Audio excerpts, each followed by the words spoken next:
বিএনপিকে জুলাই বিরোধী হিসেবে দেখানোর চেষ্টা হয়, অথচ বাস্তবতা বলছে জুলাইকে ধারণ করার ক্ষেত্রে বিএনপি সবচেয়ে বেশি সরব। কথায় নয়, কাজেই মিলছে সেটার প্রমাণ। কয়েকটা উদাহরণ দিয়ে বিষয়টা স্পষ্ট করা যাক। ঘটনা 1। জুলাই গণ অভ্যুত্থানে আহত শিক্ষার্থী গোলাম নাফিসকে বহনকারী রিকশা চালক নূর মোহাম্মদ ত্রয়োদশ জাতীয় সংসদের প্রথম অধিবেশনে আমন্ত্রণ পেয়েছেন। অধিবেশনে যাওয়ার আগে সংসদ ভবনে গিয়ে আমন্ত্রণপত্র সংগ্রহ করেন নূর মোহাম্মদ। ফোন করে তাকে এ বিষয়ে জানানো হয়েছিল। বিএনপির সদিচ্ছা থাকায় এমনটি করা হয়েছে, এটা কারো অজানা নয়। নূর মোহাম্মদ সেই রিকশা চালক যার রিকশার পাদানিতে নাফিজের ছবি 2024 সালের অগাস্টে দেশ জুড়ে আলোড়ন তুলেছিল। বৈষম্য বিরোধী ছাত্র আন্দোলনের সময় 2024 সালের 4 আগস্ট বিকাল 4:30টার দিকে ফার্মগেট ফুট ব্রিজের নিচে প্রাণ হারান বনানী বিদ্যানিকেতন স্কুল অ্যান্ড কলেজের শিক্ষার্থী গোলাম নাফিজ। নাফিজকে পুলিশ যখন রিকশার পাদানিতে তুলে দেয়, তখনও তিনি রিকশার রডটি হাত দিয়ে ধরে রেখেছিলেন। রিকশা চালক নূর মোহাম্মদ তাকে হাসপাতালে নিয়ে গেলেও বাঁচানো যায়নি এই কিশোরকে। তবে রিকশা চালকের বীরত্বের সেই সম্মানটুকু করেছে বিএনপি।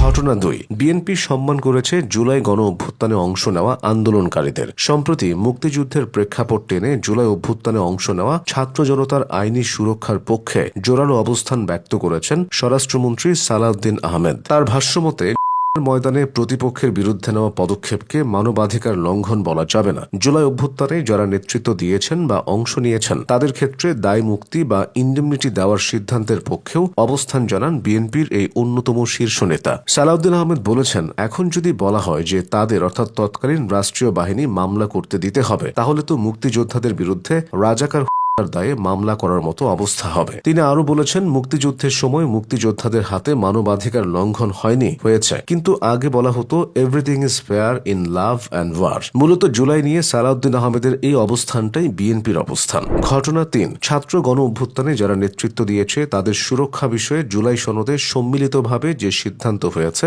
সেই নীতিতেই আছে বিএনপি সরকার। তাই পুলিশ ঘটনা পুনঃ তদন্তের সুযোগ নেই বলে জানিয়ে দিয়েছেন স্বরাষ্ট্রমন্ত্রী সালাউদ্দিন আহমেদ। গত 1 মার্চ সচিবালয়ে সাংবাদিকদের প্রশ্নের জবাবে তিনি বলেছিলেন, জুলাই ছাত্র গণ অভ্যুত্থানে যারা নেতৃত্ব দিয়েছে তাদের সুরক্ষা দেওয়ার অধ্যাদেশ হয়েছে। জুলাই সনদেও এ বিষয়ে সম্মিলিত সিদ্ধান্ত হয়েছে, সেই নীতিতে আছে সরকার। ঘটনা 4। জনগণের সমর্থন পেয়ে বিএনপি সরকার গঠন করতে পারলে 24-এর গণ অভ্যুত্থানে শহীদ ও আহত ব্যক্তিদের পরিবারের দেখভালের জন্য মুক্তিযুদ্ধ বিষয়ক মন্ত্রণালয়ের অধীনে আলাদা একটি বিভাগ খোলা হবে বলে জানিয়েছিলেন তারেক রহমান। এখন তারা সরকার গঠন করেছে। প্রতিশ্রুতি বাস্তবায়নের ক্ষেত্রে এই বিষয়টিকেও গুরুত্ব সহকারে দেখা হচ্ছে। বিএনপি এর আগে যখন দেশ পরিচালনার দায়িত্বে ছিল, তখন তারা মুক্তিযোদ্ধা মন্ত্রণালয় নামক একটি মন্ত্রণালয় তৈরি করেছে। এই মন্ত্রণালয় 1971 সালে যারা মুক্তিযুদ্ধের শহীদ হয়েছেন, আহত হয়েছেন, অর্থাৎ এক কথায় মুক্তিযোদ্ধা পরিবারদের কল্যাণ তারা দেখভাল করে থাকে। অতএব বিএনপি যে প্রতিশ্রুতি দিয়েছে সেটা বাস্তবায়ন করা অসম্ভব না। ঘটনা 5। জুলাই গণ অভ্যুত্থানের পর লন্ডনে থাকা অবস্থায় আহত ও শহীদ পরিবারের সাথে বহুবার কথা বলেছেন তারেক রহমান। ওই পরিবারগুলোর কথাও শুনেছেন তিনি। দেশে আসার পর এবং সরকার গঠনের পরও তারেক রহমান তাদেরকে ভুলে যাননি, বরং এখন দায়িত্বে থেকে আরো বেশি সরব হয়েছেন। তারেক রহমান নিজের এক বক্তব্যে জুলাই অভ্যুত্থানে সংঘটিত কাণ্ডকে এক কথায় গণ হিসেবে আখ্যায়িত করেছেন। বিচারের বিষয়েও তিনি ইতিবাচকতা দেখিয়েছেন। এসব বিষয়ের বাইরেও বিএনপি শুরু থেকে জুলাই গণ অভ্যুত্থানকে ধারণ করে নানা রকম কর্মসূচি পালন করে আসছে। এমনকি গণ অভ্যুত্থানের অন্যতম শক্তি এনসিপির সাথে তারা বেশ নমনীয়তা দেখিয়েছে। স্বরাষ্ট্রমন্ত্রী সালাউদ্দিন আহমেদই এর জলজান্ত উদাহরণ। এভাবেই বিএনপি জুলাই গণ অভ্যুত্থানকে ধারণ করছে।